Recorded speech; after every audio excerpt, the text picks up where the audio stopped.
Attention, everyone. This is an emergency broadcast.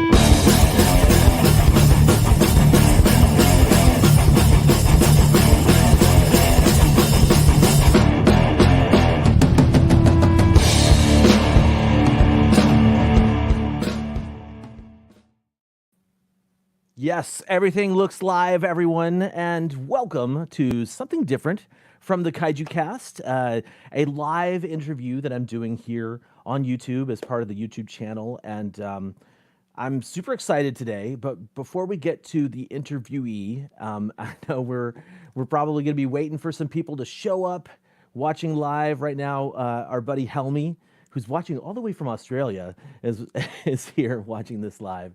But I thought this would be a great time for me to just talk a little bit about some of the cool stuff that's been going on.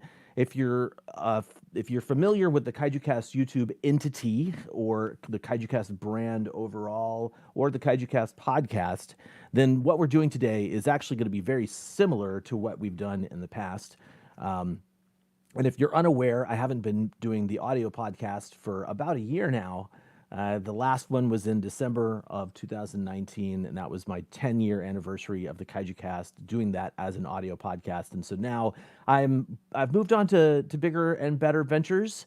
I currently, I don't want to say better ventures, but more bigger and better for the Kaijucast. We are not doing the audio podcast anymore, but I am going to be continually working on stuff like this. Live interviews, maybe some supplemental style videos. I just have to find the time to do it and get in there and make it happen. Also, hello to Connor. Thank you for watching live, man. And to anybody else watching live, thank you for being here. In addition to the Kaijucast and what I want to do in the future for videos and stuff like that, I have been working on producing Collect All Monsters. And if you are not familiar with it, that's a monthly live stream show here on YouTube, but over on the Collect All Monsters the Collect All Monsters channel. We do an episode once a month with some supplemental stuff in between the episodes, and we have a lot of fun talking about kaiju collectibles. And while I do love the show, one of the biggest, highlights has been the format change. I really am enjoying the live YouTube thing going on, and I am looking forward to continuing that into more. Let's go ahead and talk about some of the other cool stuff that's been going on recently in the news today. Just kidding, not really monologuing, but can we talk briefly about the kaiju boom, the Neo kaiju boom that we are experiencing today? Not only do we have newly released home video versions of the big three, Godzilla from Criterion, Gamera from Arrow, and the new Ultra series, or not the new, but all of the Ultra series being developed for through Mill Creek Entertainment. It is quite a time to be alive and be a kaiju fan. There's a lot more independent stuff happening these days.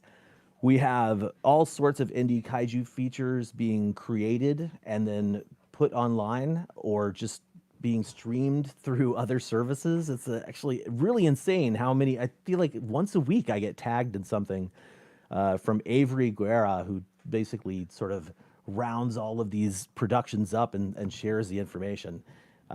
Also, there are cool events happening in addition to the KaijuCon line that I did earlier this year as a replacement for G-Fest. We had Kaiju Masterclass happen. There have been plenty of other online events, and the annual Tokyo Godzilla Festival was actually all online this year. Hoping to talk about that in the next podcast. The next podcast, that's not a podcast. The next Collect All Monsters episode is my news segment. Then, of course, in addition to the Godzilla Fest happening online, there's going to be a new anime series, Godzilla Singular Point, being developed for Netflix. All cool stuff. And of course, we've got Godzilla versus Kong, hopefully coming out in 2021. Anyway, if that wasn't all, there's also that newly opened Awaji Island sort of theme park that features some crazy cool Godzilla stuff, like a life-ish sized Shin Godzilla. And I can't wait to get to that. Actually, it's going to be a really incredible experience to zip line into Godzilla's mouth. All right, so let's check in here. We'll check in with the chat room real quick. Like I said, we have a few people watching. Connor Miles, longtime listener to the Kaijucast, is here. Helmi Abbott is here as well. Oh man, I hope I said your name right. I probably did not. Thank you guys for watching live. Really appreciate that. If you have questions, try and pop them into the chat, and I'll try and grab them as we go. But I think now is probably the best time for me to go ahead and introduce my subject matter for this interview. If you're a longtime listener to the podcast, this should have very similar vibes to the long form interviews that I used to have. And I think, like many of the kaiju fans I've met online, I was aware of John Ruffin's work before I actually knew the man. And here he is right now. Welcome to the show, John Ruffin.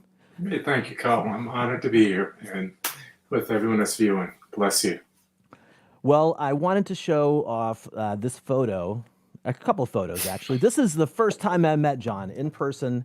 We were at Monster Mania, and I believe that it's in Cherry Hill, New Jersey, or something like that, right on the border of Pennsylvania. And I was there in 2016 to meet some and interview some Godzilla people. And I was walking through the hallways with Richie the diminutive fellow in the middle there, and that's when I got to finally meet John in person. And of course, I'd followed his artistic endeavors with his awesome website, MyKaiju's, which we're going to show off in a little bit as well. But I want to show off some of the cool images that John's produced in the past, and some of these are very old, as he will, I'm sure, tell us. But he's been doing this for a long time. How long has MyKaiju been going on, John? Maybe 2015, 5 years, maybe 6 years. The year when I started toy photography. Oh, it's amazing. Then not only do you do toy photography, but you actually produced 2 magazines, which are very, very, very beautiful pieces of work, man. Oh, thank you. That was a long time dream. You know, you always want to make something about Godzilla. I mean, growing up, that's a dream come true. Well, they're gorgeous. I wish that they could get, nationally published or something like that. I do too. But let's go ahead and start talking to you, man. Let's get a little bit of information on John. What's your origin story? We shared a little bit of it at the debut of Collect All Monsters. But tell us about growing up in Philadelphia or around the area. Yeah, the Northeast and Philly. Philadelphia is the birthplace of the nation. It used to be the capital and all that good stuff. Wow. I loved growing up in Philadelphia, Philadelphia born and raised, very much like, kin to Will Smith. We had the best TV in the world. Our local stations full of Godzilla, Ultraman, Giant Robot, Johnny Cyclone is Fine Robot, Space Giants, aka Magmatashi, and I mean, it was nothing like that. But growing up in the 70s and in the 80s with television and Christmases and everything, it was just, Philly is a wonderful, it was a great place to grow up. And even David, our co-host, will tell you, just being in the Jersey area and the Philly area, it was a special place to grow up, and I'm grateful for that. I have 3 brothers. Mom and Dad, they knew how much I love dinosaurs and Godzilla, so they didn't have to look far for what I enjoy. That picture right there, that must be 78 or 79, and I think I was about to watch Godzilla versus Mechagodzilla. Fantastic, man. Oh, that was the TV, the black and white TV. I watched Ultraman on. I mean, everything that. The Kaijucast logo's in front of it. Let me get that logo out there. And the funny thing is, actually, this is just a more recent one, but I have old tape cassette player, and I would put it up. This is not one from the 70s, but I would put it up to that TV and record, Godzilla and anything else I could capture. There were no VCRs yet. The 80s hadn't come. And oh man, and that Godzilla, the Mattel Godzilla. Oh, going to Kitty City. What was it? Kitty City. There was Playtown, KB Toys. There was Two Guys. I mean, all kinds. JCPenney, Sears. gimbals, all the great Dude, department stores. I love that you have this photo of you with the Godzilla. Like, I asked my mom ages ago because I had the Rodan, right, when I was a kid. I was like, and I remember loving it. And I asked my mom, "Hey, do we have any photos of me with any of my, the Rodan toy or the Godzilla gang figure that I had?" And she was like, "No, why would I have a photo of you with the toy?" And I was like, Okay. for future posterity, maybe, Mom. Gosh. Those were the days. I know. I only have a couple pictures. I actually have a photo. Maybe one of my first drawings of Godzilla. I was only like 4 or 5. Yeah. This picture from, I think it was might have been in kindergarten or something. No, I may have been a little older than 4 or 5. And it was me drawing a picture of Godzilla, and it was a dinosaur. And I had the old dinosaurs you could get plastic dinosaurs, had the names on the tails, plastic. Oh, yeah. And so the Godzilla I wrote Godzilla's name on the tail. And I said, I want to be a toy maker. Man, that's probably those kind of roots really are why I'm still a Godzilla fan. Those deep memories, especially watching Ultraman, every day of the week, running home, 3:30, pulling up to the TV, Ultraman, then Space Giants. I mean, and then Saturday, it was all about build up to Saturday. Check the TV guide for whatever Godzilla movies were coming on. And that picture there is Saturday afternoon, and Godzilla, I'm pretty sure, is about to come on. Nice. and the funny thing is, I think I was sick and had to come home from camp early, and I found out that Godzilla versus Mechagodzilla was going to be on. And I got better real quick because I remember sitting up under that TV. Do you get better or do you get more sick? Like, sorry, I can't go to school today. Oh, Godzilla versus Megalon's on television. Ooh, exactly. I think I have a fever. Take the thermometer, hold it up to the lamp. Exactly. I did all that stuff when I was a little kid too. You found a way. And I remember that time I was disobedient and I couldn't watch an episode I hadn't seen of the Space Giants. My mom was like, "Get out of here!" Oh no! Because I was acting up. Now, I didn't have Godzilla growing up in my area, at least that I knew of. Somebody, I'm sure, at some point would be like, "Wait a second, this guy here showed it at this time." But as far as I knew, none of my circle of friends was like talking about Godzilla movies, and my parents definitely weren't showing me any Godzilla movies in the TV guide. But Space Giants and Spectreman were definitely my wheelhouse growing up for sure. Like, I love, as cheesy as some of it is, I still absolutely love the Space Giants in terms of like monster design, in terms of like its kind of weirdness, but at the same time they're really pulling through like those episodes, if you go back and watch them now, they have like long story arcs. Right. Like, I want to go through and do a deep dive someday. Yes. And I found a site you can stream all the episodes. It's like a YouTube, but it's a Korean site. You can watch all the episodes and they're in high quality. Oh, really? Wow, that's a lot better than what I have. I have really low quality. Yeah, I do too. But I learned good and evil watching those programs. They were really influential. And Speed Racer, and that stuff was so formative. I mean, it really impacted my life. And I sounds silly, but it really, what children watch and what they see, just like Sesame Street, it really, you look at it, I look back and I'm like, I didn't like Ultraman because he died. And I had not died, he got, knocked out or whatever. And I really didn't care. I loved Giant Robo, but the fact that he, at the end sacrificed himself, that bothered me. So for me, the Space Avenger was everything because he was undefeated. He flew off as the family with Methuselah. That was all that mattered. So that was my real champion, because I was always sad to see Zayton take Ultraman. That episode I still can't watch that too much. I remember when I was in literally going into first grade. So it must have been our orientation day. So my mom took me to first grade, and she sat and listened to the teacher talk while most of the kids, she and the parents sat and listened to the teacher while most of the kids were able to kind of like running around the room and see what the first grade classroom was all about. And so I remember finding a drawing station, planting myself down, and started drawing a monster from Spectreman. Oh, wow.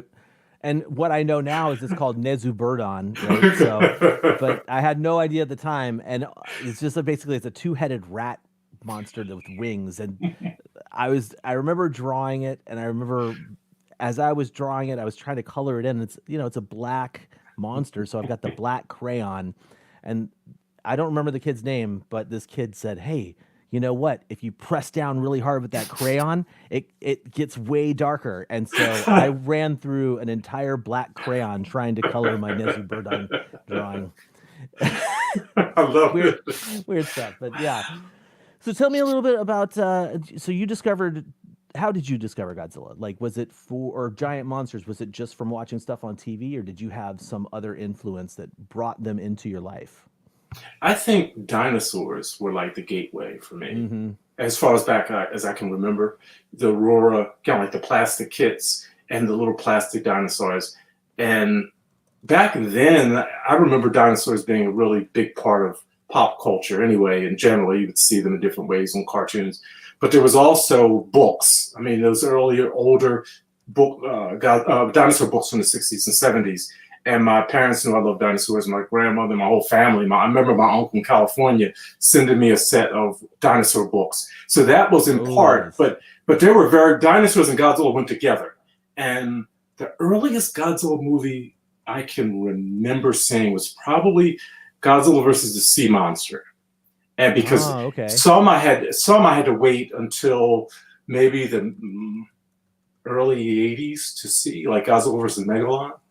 Like they said it was coming on and something else came on. It was like they got something wrong. So it was a long wait. But the dinosaurs did it, and then the Mattel toys, walking into Kitty City and seeing the little rubber Godzilla and then the Mattel Shogun Warrior Godzilla. Absolutely. Similarly, mm-hmm. I used to get. I had a lot of puppets and plush things when I was a kid. And I remember we went into this one toy store one time, my mother and I, and I remember seeing Moms are great. Plush. Yes, she was great for this. She showed me a plush Triceratops, which was my favorite dinosaur, and I had to have it. And so we would go into this store, and I would be I'm guessing I would be looking for dinosaur stuff. I would be looking for the plush dinosaurs or the dinosaur figures, and that's when my mom goes, "Hey, look at that over there. That's a big giant dinosaur, Rodan." And like that was it for me. I mean, that's what did it, you know. Wow. Yeah, and of course, I think I've told you that like I didn't realize the connection to Godzilla until many years later, and then yada yada yada. Mm-hmm. And that's I'm still trying to figure out how that connection happened. My memory is not good enough. Like, what exactly was the first Godzilla film I saw? Now, locally, we had some great, they're like, I don't know, variety show kind of things. It was a gentleman named Wee Willie Weber. And he was like the early children's TV host kind of guy in the mornings, but also in afternoons. And he did the whole Ultraman lineup and all that. Cool. Yeah, a lot of that happens around the country a lot. You see a lot of people who are the Captain Cosmic. Like, I don't remember who it was in South Carolina where I grew up, but basically I know there were people here in Oregon that did it too. So yeah, it was a thing to do back in the day.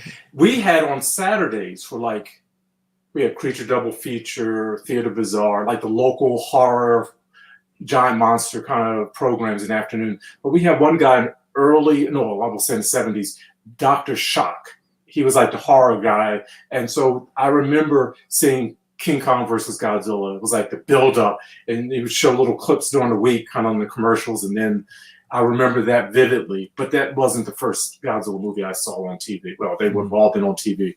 I wasn't, I wish I missed out on seeing Godzilla in movie theaters. I feel like my Godzilla introduction in America was like so not really impactful because it wasn't the movies; it was the Hanna-Barbera cartoon. Oh yeah, Godzilla Power. Yeah, and I'm sure I know for a fact I watched it when I was a kid, but I don't think that it ever made me go, "This is so awesome! I want to see movies based on it." Like, if only I had known the glory and the power of the true king of the monsters. In my earliest memories in black and white.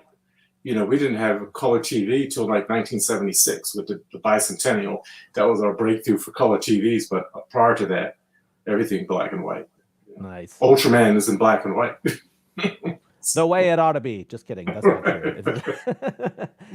Q in black and white. Yes, yeah. So you learned about Godzilla from your surroundings, and I'm guessing that there was a point where you were like into it, and then was there a break? A lot of people I talked to were like, yeah, I was really into it as a kid, and then as I got to a teenager, I started getting involved in other stuff. So I was kind of wondering if you were you full speed Godzilla, or did you have to take a break because of the lack of home video or the lack of new things keeping your interest? That's a really good question. So through my high school years, that's when my collecting really revved up. There was a great shop here in Center City, Philadelphia called Rocket Ships and Accessories. It's like my ultimate. That's where I got my first Japanese Godzilla Bandai figures. Because up to that point it was just the Mattel Godzilla. I had a very small Godzilla gang, and it was maybe 5-6 years. It was just watching it on television, recording it on cassette, getting famous monsters Filmland, in Fangoria or whatever, toward the late 70s and all. And that was it. And then when Godzilla's 30th birthday came around, all of a sudden my neighbor, my best friend I grew up with, he collected Star Wars, I collected Godzilla, and his mom, God bless her, she said, oh, there's a birthday celebration for Godzilla going on at a store downtown. I guess it was in the paper. And we went down, and man, it changed my life and it changed my collecting. But the shop only lasted a couple of years. Oh, and okay. So, but then we got so many great shops that would pop up later in the Philly area. But there was after that, I built up a little Japanese Godzilla collection. And once I turned, maybe got close to college, that 12th grade, then it was I had to focus, and I stopped collecting a little bit. I wasn't thinking about it. Mm-hmm. I went on campus, and that was it. I didn't have any money to buy anything at that point. Before I was using my parents' money. So nothing really. I kind of was probably about 4 years in there that I, until I started working. Mm-hmm. I wasn't thinking. I still love Godzilla, but wasn't necessarily collecting. It didn't start out until maybe 80. I'll say about 90, and then boom, it kicked off again with the Heisei. And I didn't know about Godzilla versus Biollante until I went to California in 1991. I love how you said it right, and then you corrected yourself to say it wrong. Yeah, I understand what you're doing. Yeah, Biollante, nobody's going to know what that means. No. The most contested name pronunciation in the history of kaiju movies. Biollante. Exactly. Biollante. There's so many ways to say it. No, and just 2 L's, 1 L. Yeah. Similarly, my introduction to Godzilla vs. Biollante was after quite a large break, finding out about Godzilla movies, and then it was years. I was in college actually, and in college, probably 1993 is what I'm guessing. I walked into our sort of local video store. It might have been closer to 92. And I was like, oh, yeah, I love Godzilla movies. What's this? Wow. Why is there a new Godzilla movie that I've never seen up on this shelf? And then the next thing I knew, I was renting it, and I was 100% blown away by that movie. Absolutely floored by how incredible it was, in my opinion, at the time in 1992. Hey, I went to LA, went to see my cousins, and we went to San Francisco, but we went to, I guess, the Japan town, where I don't even know the formal name of it at the time. And I couldn't believe it. It was like, oh my gosh, look at this. Either Little Tokyo or Little Tokyo, maybe that's it. Yeah. And I couldn't believe the Japanese books I was finding. It was like Godzilla was born again in my heart, because I found that's cool. It's like this art book, and in the back it was a little picture of Godzilla versus Biollante, and I was done. Nice. Biollante. And I was done. I was like, where did this come from? And then so for some of this stuff is so funny because my friend Eric and I, we had a friend, John. John, if you're out there, great Godzilla collector, great friend. He's an Apache pilot in the military. He's been since he was 18. He's John's probably about to retire, but great guy, awesome collector. But he had gone to Japan and had seen it. And my other friend Eric, who knew John, he said, we got to call him. I got to introduce you to him. And the rest is history. But I was like, oh, he had seen it. I was like, what is this movie? And back then, if you didn't have a videotape of the movie, you were done. I mean, how were you going to see it? Right. And we, here in Philly, we had some great things. We had something called the CFO. It was the Japanese Animation Society. And they met every second Saturday. They might still be doing it of the month. And we were, at the time we were young. We couldn't just go, it would be late at night, like from 6 to 7 o'clock to 10 o'clock or something. We were young, we teenagers or whatever. But this was the best. We'd go down there and buy our videotapes. And when they got Godzilla versus Mechagodzilla, boy, we were done. We went back to our friend John's house. We got oh man. Yeah. And they were the best moments. The 90s were great. I did not. So I had a introduction to Biollante in the video store, and then that was it. I had no idea they even made more. It wasn't until I got on the internet. That was basically the final nail in my coffin. Yeah. It was like once I got on the internet, it was like, oh, look at this entire world that just is singing to me, like what they kept making movies after Biollante, what there's toys, there's posters, like looking at what was it, Stomp Tokyo or Stomp Tokyo? I can't remember. I think it was Stomp Tokyo. Looking at that website absolutely ruined me because I was on track to being a completely normal adult. And no, I'm kidding. I loved it. I loved finding out about that stuff. I loved finding the people that were selling the stuff. When we talked to Sean Lincolnback, I was in Savannah, Georgia at this time. He was in Atlanta, Georgia. His shop was in Atlanta. I drove up to Atlanta all the time to go see shows and concerts and stuff like that. And so going up to Atlanta, I was like, I'm going to check this place out.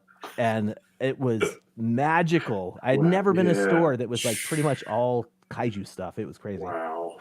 Showcase Collectibles back Showcase Collectibles, 1995. Okay, is when I went there. Wow. Crazy times, man. Oh man, I have the catalog because I think I ordered something for Sean back long. I don't know what I ordered. I got to look at what was that I have to check. But they were the days, and there was no internet, man. It was nothing. I mean, to think about collecting Godzilla or being a Godzilla fan through the 70s, 80s, 90s, and 2000s, to have gone through to go from black and white TV, color TV, VCR, from cassette tapes to CDs to DVDs, Blu-rays, just the transition.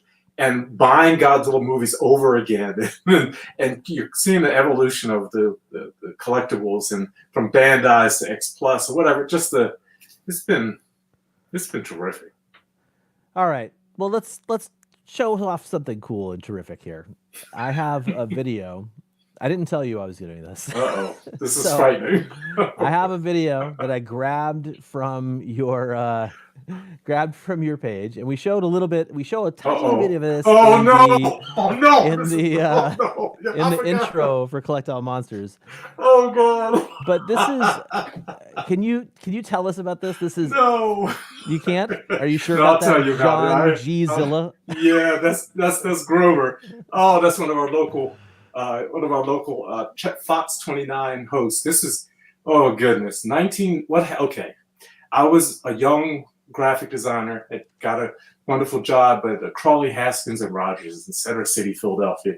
And our media buyer, God bless her, she knew I had a Godzilla collection. And Godzilla, 1998, was coming out. And she did press releases for me. And so Fox was across the street from us. So they said, oh, we could just do an interview. This was a rough year because my dad had cancer. He was ill. And so this kind of marks, this is a big transition, for my family. And so they wanted to interview me.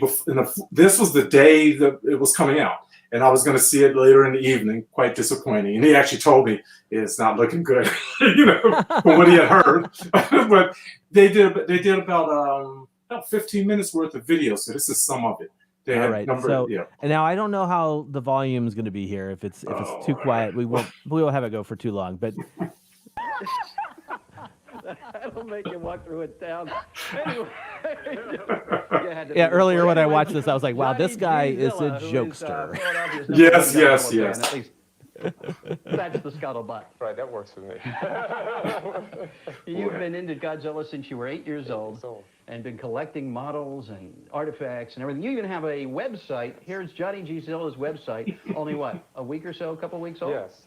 And what can people find on your website? They can learn about Godzilla, his nature, all about him, the movies, the creators, the company that has produced Godzilla for over 40 years. They can learn also about the new movie. Some of the storyline, and he's walking away from us. He's walking away, but at the end he's waving goodbye. So you learned, he's revealed himself to you. We were talking earlier about how Godzilla is always up against another monster, right? 20 out of the 22 Japanese Godzilla films he's battling. Nice, dropping science on the local news guy, dude. I love it. Sampling of the numerous. Look at my old Macintosh. Whatever the good days. Ghidorah, Godzilla versus Mechagodzilla. That sounds frightening. Godzilla versus Mothra. Mothra was kind of a hero monster. Yeah, so one of the only monster that's defeated Godzilla. Really? Yeah. And Godzilla versus Megalon, which I understand when you translate it in Japanese. David. Interesting pairing there. I got this. And Godzilla versus Rodan. I like the Godzilla versus Picasso was very good. And my favorite, Godzilla versus Charles Barkley. All right, I think that's a perfect place for. Yes, that's enough embarrassment for today. Thank you weren't supposed to find that. Thank you for letting me show that. You got to change those videos to private. But it was cool seeing you there. And also, what is that website, John? Oh, that is not MyKaiju, is it? No. Now, here's when we had a few months ago, when we had Mr. Rifle on. Mm-hmm. That Steve site, Rifle for the people. Yes, Steve Rifle. God bless him. I wanted to thank him, but I couldn't find a moment to get in because he listed that site in his favorite Monstar in the back in the appendix. Oh, nice. That's awesome. It was called The World of Godzilla, and it still exists. It's on my current website under the About page. I have it because it was listed in the book. I said, let me always keep it. It's just an old HTML site. You know all about that, Kyle. Got the frames going. The old days. It's like the old Shrine of Gamera stuff. Yeah. You got to keep it. Try to preserve it so it's still available if you have the book. In Appendix C, I think it is. I'm listed. But you have to go to my current site to see it, and it's under the About page. But I wanted to express myself creatively too. Totally. Yes, absolutely. I said very briefly Shrine of Gamera. I should mention over there in my books, there is a book. Where is it? It's like, I don't even know the name of it, but it's basically so-and-so's guide to monster movie stuff or something like that, sci-fi movies. And it was like a book this thick. Wow. That's like, I think it's like just an index of stuff, and they had the Shrine of Gamera listed for giant monster movies. But it was like back when it was like http://www.tripod.com/tilde1278, whatever it was. Exactly. It's like great that I'm in there, but if you tried to go to the address now, you'd never get there. But it was funny to be put in that book. I don't even remember. Is your site, can it be searched in the Wayback Machine, the Internet Archive? Can I? I'm just going to spill something right now. The Shrine of Gamera was actually I had the domain name ages ago, and unfortunately, I don't know what happened, but I lost it. Now, about 6 months ago, I tried to go to the domain name just to see if it was around, and my website showed up. What? So if you went to shrineofgamera.com, the website is there. However, I'm not in control of that. I don't know who is in control of that. I don't know why, for the most part.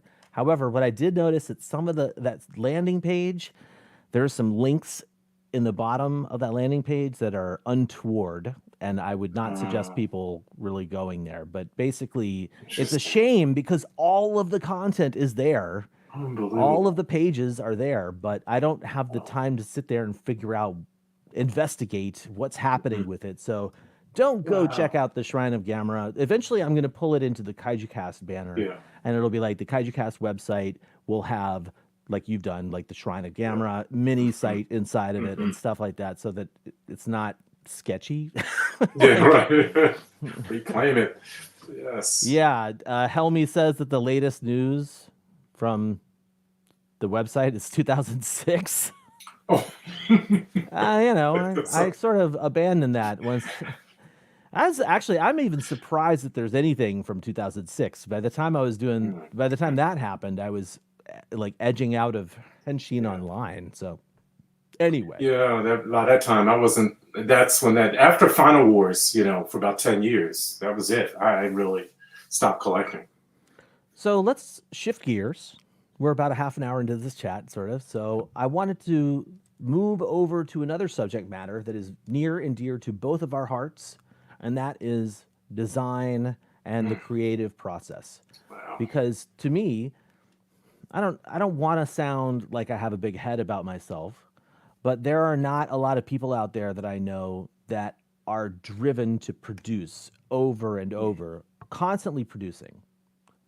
I'm constantly producing stupid stuff, fun stuff, whatever. So, you are just like that. Every time I turn around, John has released a brand new image, a brand new box art for something, or what, or like I said earlier, a magazine. And like for me, this is I'm just gonna share this this video while we talk. But basically, this is his year in review. So for 2018, so you're gonna just see a bunch of cool photos that John did as they're sort of playing under us chat. But where did you first discover this desire, your desire specifically, to create? I know you said that you had a Godzilla drawing when you were a kid. Yeah, we're talking about. I come from a family of artists. My dad was an artist. His brother was a tremendous artist. All three of my brothers are artists. My nephews are artists. It's just in our blood. So, wow. And during the summers, my dad, he was our teacher for 31 years in the public school system. So during the summers, he would always have assignments for us for drawing, And so for me, it was Godzilla, Ultraman, and it was, all the time. But I did not pursue that in high school or college. I was pushed toward math and science, and I'm glad I did. But then it came back to me after I had made some inroads into being a chemist. I decided I didn't want to be So my early college background, my undergraduate, it's all about chemistry. I was a junior chemist, and I had my Dr. Sarazawa days being in the laboratory working with radiation. I did an internship with DuPont over a summer back in '94, and I was like, I'm working here. I got that as an award for being outstanding in chemistry in my college class, and but I loved it. But I knew to really do well in chemistry, I needed to have a PhD, and I wasn't that interested to keep going. And while I was working in the lab, I said, I'm going to go back to my art. And at that time, I was doing like cards, drawings. I draw too. I just don't show my drawings. And do you have any on your computer right now that you can show me? I don't. Okay. That's good. I mean, you're lucking out right now, man. But show me later. Send me an image later. I love seeing when people do stuff that they, when you like say I draw, but you don't have your drawings on your website generally. Like, I want to see. You know what I mean? Like when Christine from our show, she hands me these little cartoon cards at G-Fest a couple of years ago. And I was like, what are these? She's like, oh, just the little things I threw together. I was like, you drew these? These are adorable. I know. So I love finding out new creative angles and facets to people that I didn't know about before. Sorry to interrupt. That's great because I would love to draw. I don't have the discipline and patience for sketching and inking, and because growing up we would sit on the outside and draw comics. And my friend Kevin, who I grew up with, we all watched the same shows together. He became an animator, traditional animator, and he's animating today. He's worked on Beavis, Butthead, all kinds of programs. Oh, wow. But I was like, I wish I just had that patience. Toy photography turned out to be like my quick fix for visual satisfaction. But it was like in '94 that I said, okay, I love chemistry, but do I love it enough to keep going? Mm-hmm. And I decided I want to get into graphic design. But I had no formal training. I was already, a few years into my undergraduate work and chemistry. And, but I said, I got to work on a portfolio. And I went to work at Kinko's for a whole year. And that's when when I used to work at a pet shop, an old coworker saw me at Kinko's, and she was working at an ad agency, the one I mentioned earlier. And she said, "Oh, get your portfolio together, and I'll show it to our art director." Wow. A few weeks later, I was working at an ad agency and doing graphic amazing. design. That's crazy? What year? So you said 93, 94? 94, yep, 93, 94, 95. All right, so now I have a time frame. How old were you at that point? Oh, that's dating myself. That was probably. Well, I think it's interesting. 30s and important, something. right? Yeah, really important. 30-something. Like so you decided at 30-something to have a major career shift. Yeah, and I've done that a lot. I had done that. There were shifts in my life like that. So I had given up chemistry. I'd already put 5 years in working in a college lab, working, water department. And I was still young. And in that year that I went to Japan, did that internship over the summer, I also decided I want to go to Japan. I'd always wanted, and I started studying Japanese like a year and a half earlier. I just, reading books, trying to learn. And I went to a local Japanese school that met on the weekends for Japanese community to teach your children. So they had an adult class. So I went on Saturdays, but I wasn't even thinking Godzilla as much, but I was like, I always wanted to go to Japan. And it was like, I'm going to save up my money from this internship. And in December, I'm going to Japan. And I did. And that was my first trip to Japan in 1994. And it was at that point, it was like, yeah, design, that's what I'm going to do. That's what I really want to do. And it's going to be a transition. And because chemistry, you really have to have a PhD. Otherwise, you're going to be washing beakers and helping senior scientists do their research. Even if you get a master's degree in chemistry, you really that. And I wasn't that committed, even though I love chemistry. I have it prepared my mind for a lot of things. But it was that late from 94 through 99, early 2000, I worked at the ad agency, got, great graphic design experience under my art director. And that was tremendous. And during that time, I made 3 more trips to Japan. So by the time 2003 had come around, I had already been to Japan 4 times, just personal trips. And I was collecting, and 98 came around, so with the release of Godzilla, and that was, whatever. But actually, I had only been to Japan once at the time of that video. It was after my dad passed. I took my mom to Japan, my cousin, in late 99. Then my 2 friends, we went to Japan the following year. No, in the same calendar year. So, yeah. And then by 2003, I went back. But by that time, I was doing graphic design, and design was everything. I was so happy. And because of the influence of Japanese culture from childhood, that's how I learned design. I would get Japanese magazines. I look at and recreate Japanese ads because I think their advertising aesthetic and style. So I love Japanese characters and kanji and all. It's so beautiful. So that's how I trained myself. And that's how I built up my portfolio. And when I went for my interview at the ad agency, Mr. Crawley, God bless him, he loved Japan and had been going also, and he could see everything that I had. We were vibing. He was like, yes, because he had already that, but he loved going to Japan, and so we kind of hit it off in that way. So that was a great connection with the ad agency. That's fantastic when you can make a connection like that, where you're like, hey, you like the same thing I like, and especially if it's like a mentor. Yeah, that's impressive. That's very impressive. So how have you? Let's go back to the design aspect of things. Let's go talk specifically. I gotta steer away from the lure of talking about Japan.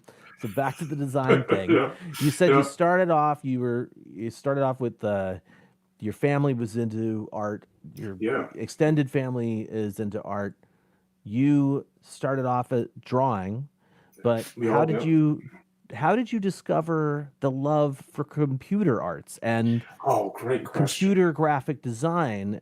I'm just kind of curious. Did you Everything. start with computers, or did you actually start your Yes. graphic design stuff the old school way with vellum and X-Acto blades? Exactly, and that's what I wanted. But the other years, I couldn't afford going to art school.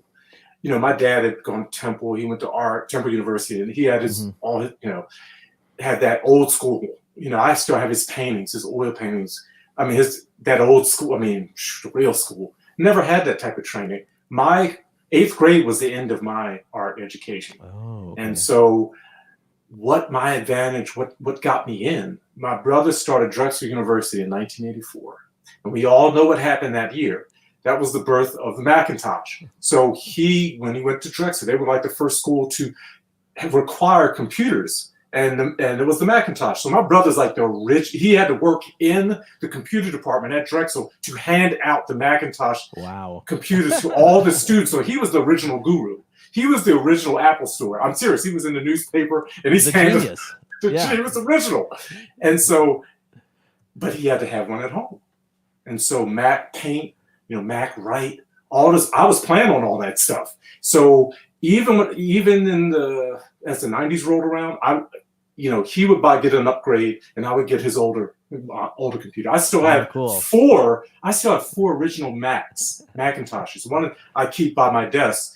The older, because I ended up buying them. When it got the Mac color, the classic, it was in color, and so for me, that's where I learned. And actually, that's where the Godzilla magazine was birthed, because I was doing newsletters using my Mac, and I would do cutout. But I never learned any traditional, T-square, get your drafting board, get your what's it, rapidiographs? What were they called? I mean, like I'm a new school guy too. I never had to learn that old school stuff, because when I was in college, I did go to art school. When I went to college, at the time, graphic design was X-Acto blades, T-squares, and vellum. I was not in graphic design. I was in. I started out as illustration. Realized I didn't want to do that, and then I moved into video production. Ooh. And still, right there at the beginning of that time period in school, 1992, personal computers were for people who were nerds or for people who had nerdy parents, and so I had like a personal computer, but it wasn't for designing anything. It was basically for Word documents or whatever the format was at the time, but text documents, and eventually some games and stuff. And then while I was in school, that's when we got a computer department, and I played on a computer on a Mac for the very first time in my computer arts class, which was not like anything you'd see today thinking about computer arts. It's a weird time. That was a transitional period from like in the mid 90s where that stuff went from one way to another. And I didn't start getting into graphic design and print design until the very, very late 90s. And that's when I was on a computer. That's when I started developing stuff like my websites, and that's like it all birthed from having that computer and those graphical capabilities. It really did. That was my advantage that helped me. Although, so when I started the ad agency, I'd already had a year of working as a desktop publisher at Kinko's. So I was doing resumes, posters. They would, have to deal with clients. Oh, you need this, and getting fast at it. Mm-hmm. So when I got the opportunity at the ad agency, PR agency, my art director was old school. That's what she had a computer. We had our Macs, but I was able to bring the strength of the computer to her traditional background. And it made us, God bless Renee, it taught me so much, because I got to do some good cutting and mock-ups and things that I really wanted to learn to do. But I knew the computer well. I knew all the Adobe Illustrator, because I was using Adobe Illustrator when it was called Illustrator 88 and Photoshop 2.5. I was already, I still have some of those discs. It was 13 discs for PageMaker. Pop, you had to pop them in and look. Crazy. 3.5 inch disc, so that was my gateway in. And thank God for my family, and just, I had a way of thinking about layout, because that's all I really wanted to do is layout. I wanted to do print. I wanted to do posters and book layouts, and that was my drive, and that was it. The computer got me in. That's awesome, because I truly feel like for graphics, computers have absolutely revolutionized the way. I mean, anybody can get into graphic design if they have the tool of the computer. It's like there's obviously different levels, and I would actually like to say your level of graphic design. I don't have a huge background but I've been working as a graphic designer for over 10 years. So I am a professional. Indeed. Your stuff is just phenomenal, dude. And I know I've praised it before. Bless you. Your work is inspirational. And for toy photographers, I have had so many people tell me, "Oh, have you seen the MyKaiju's stuff? Have you seen this?" And the toy photography, I love it. I love what you do toy photography wise, but man, your sweet spot for me is all of the fake Japanese covers that you do, the stuff that you've done for X Plus. This is probably a great time to play the video. We'll just talk over it, but let me share this screen here. What do you want to do first? Mechagodzilla or Burning Godzilla? Godzilla. And I have to, oh, wow. So let's while this plays, I would like to hear how you got this gig. I know you talked about it briefly on Collect All Monsters, but first up, tell everybody what you did. And while you're doing that, let me get my box. Okay. So, well, I have to first thank Jeremy Souls of Summit Kaiju and G-San of X Plus, because they made the connection for it to happen, and to get the opportunity to do the box art. I had the pleasure of going to X Plus, like yourself and David and others, to meet G-San. Oh man, that you don't know how much of an honor and privilege it is to have done some box art. It's just like a dream come true. And stupid reflection. Yeah, no, I haven't even I won't take mine out of the package because I don't want to mess it up. So, we didn't have much time to kick out these covers. I mean, we don't get, it's a few days. And in that case, if I can share, hopefully I'm not sharing anything sensitive. I always wanted that figure. Never, it was always like $750. I couldn't get my hands on it. Specifically for the people watching, you always wanted the X Plus 25 centimeter. Yes. Yes. And so, they sent it to me to shoot because I didn't have it. And that's the model kit is based on that. And so it was like, oh my gosh. And I just had a few days to shoot that. And same thing with the Mechagodzilla. So you got to get it right. And at first, I mean, if I one day show what I did and that didn't make it, it was rough. You get really nervous. You're like, because when you're doing stuff for yourself, you got freedom of throwing. I mean, throwing images out. No one ever see that, and you find what works. But when you got the pressure, you fine tune everything from your own perspective, right? Yeah. Yes. So, and originally it was going to be a different Mechagodzilla on the cover, and a different figure. It's a 30 centimeter.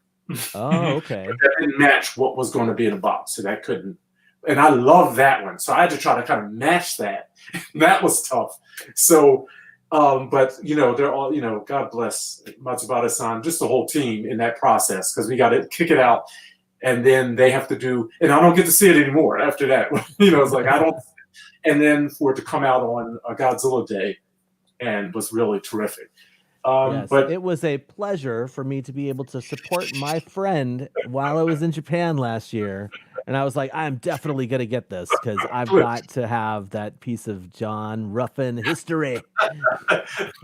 And that's a dream. I just said, I thank God, I thank family, I thank everyone for the support, because otherwise, we share images on Facebook and all of that, but the support that I've received from all of you, that it's a blessing. Because, I started doing toy photography back in 2000, I want to say 2001. And I got me and my friend John. What happened in 1999, right into 2000, is when the internet, .com, you remember, blew up. And I left the ad agency for my a job as a web designer at we were web I'm designing. having flashbacks. Yeah, I know. and we were ISP as well. It was called NetReach. And PA. And so I can't believe that. That's hilarious. Same, dude. I worked at a place called Cascadia where we built websites, and I was a web designer and developer at the same time. Yes, Cascadia. That's awesome. We had grown from, I think I was number like 77, and we had grown to 135. But over a number of years, and everybody, it was only 4 developers. Four web designers. Everybody else was a developer. And I had the opportunity for 2 years to work with the Philadelphia Eagles and do their website. That was awesome. I still, Dave, if you're out there, go Birds. When we won the Super Bowl, we had me down at the NovaCare Center to see the trophy and all. That was awesome. So I still get to, get some perks off of that. That was a great time. That's fantastic. Playoff game down on the field. I mean, it's nothing like it. But that was an honor and privilege to be able to have those kind of experiences. But that's when, at that time, building websites from scratch, and it was a new way of, one thing, graphic design is one thing, but web design is a kind of another monster. Really? And so I was able to do a little bit of both for the company. Mm-hmm. And but I kind of lost my train of thought. That period was important because I got a camera, a Nikon. It was like $1,100. Me and my friend John, he's my coworker. He actually brought me into the company, hired me. We got these really expensive digital cameras. They were 5 megapixels, or something. It was a Nikon. It was $1,100, and I was just shooting. I got a backdrop and some lights, and that was, I just wanted to light it, but it was always too hot, and that was it. And then I stopped after maybe a year, and I never really did a lot, and it faded. And then it came back again in 2014, and I was in Nagoya, and I started to collect again, and I said, let me watch Godzilla versus, the original Godzilla. It was a Saturday afternoon in Nagoya, and I had gotten a little the Godzilla, in the chi position, the little Yuji Sakai, yes, look, and I put it in front of my monitor, and that was the start. And I said, hey, let me put a background on this, and let me see what happens. and I got back home and I started experimenting. So let's get a couple of quick technical questions for you. In case we have any graphic designers that are going to be watching this now or in the future. So what is your primary method of creation? Would you say it's toy photography, or would you say it's graphic design? Graphic design. Or would you say it's both? It's graphic design. Photography is my outlet. I'm the creative director for an international organization. So that's what I do during the day from home. And I started doing it back in 2013. I was working in Japan we were based in Japan, but we weren't a Japanese company. It was just where I was brought on by a great friend. I was supporting a seminary in Nagoya that he had started and founded. I was doing graphic design work for them, doing their catalog. They asked me to come live on their roof for 3 months of the building, and that was awesome. And that's rad. Did you have like the little pigeon coop on the top of the building you slept in? Yes, to go to the bathroom, I had to come out my room, walk across the roof, go through the window because it was a school. It turned into a school building, and below they had a cafe. So I was just there for 3 months. I loved it. They called it the Bat Cave, And then we had a typhoon. Remember the big hurricane that took out New York? I was in Japan at the time, and at the same time, they had a big typhoon. There was almost 2 feet of water on the roof of our building, and I was trapped in my room. And I had to basically about 18 hours. I was like, I can't go to the bathroom because it was too deep. It was like I would have been swimming on the roof, but they were the best days. I would do that again in a heartbeat. But, so I've been doing graphic design since now 1995, and in web design since like actually late 90s. I did a couple websites, did websites for the ad agency as well that I was with. Mm-hmm. But so graphic design is where my heart is. Photography is like my outlet. Fantastic. It's like you do work I do logos and all that stuff and brochures, and I'm finishing off an annual report now and all kinds of other stuff that I never would show and no one ever would see. And then, like, when I'm done, I'm going to the toy photography and doing mock-up stuff that I like to do, And I love looking at. That's why I love books, Godzilla books and Japanese. Absolutely, books. Man. Absolutely. So Visual reference gold. Those books. Yes, it is. And it's nothing like going into a Japanese bookstore too, and just like, oh man, the design aesthetic and the everything from just the interior design to what's on the shelves. It's like it's heaven. I have some books. Someday I'll have to show them to you, but I've got some poster books that are not kaiju stuff. They're like Japanese horror posters. And most of them are like actually, I'd say it's probably like half Japanese movies and half American movies, but it's the Japanese posters for the American movies. And as someone who knows those movies, it's just fascinating to see how the Japanese design their posters to sell seats. It's really... It's a different school of thought. Yeah. It's a different layout school of thought as well, right?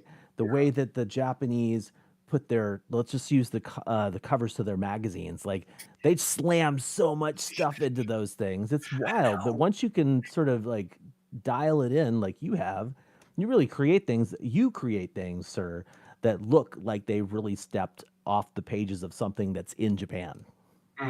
Bless you. Thank you. I try to learn from them. And you look at look at Hobby Japan, Hobby Japan or Figure King, or even what's another good magazine?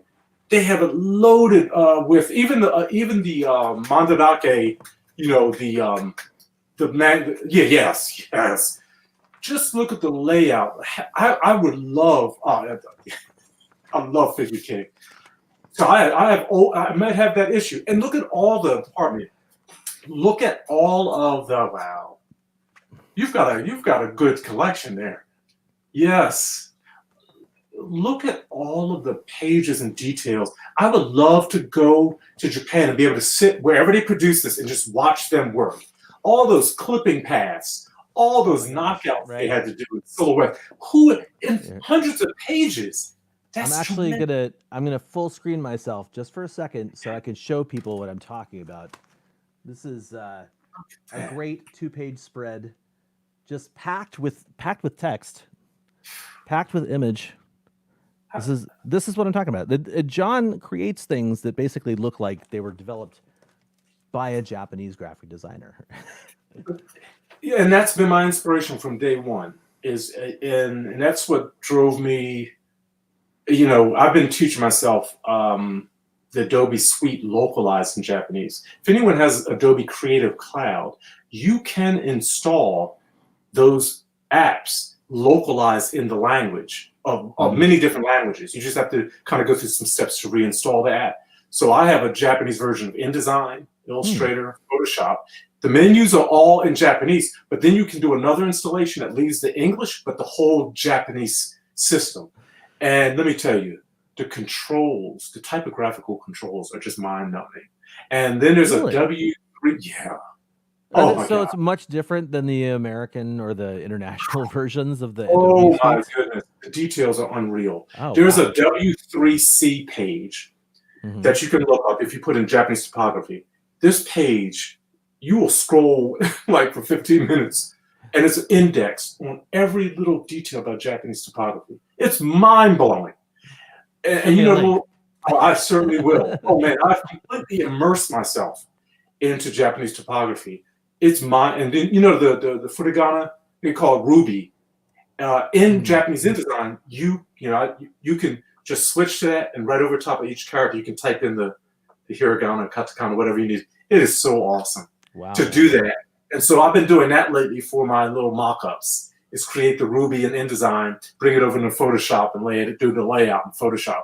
It's so much fun.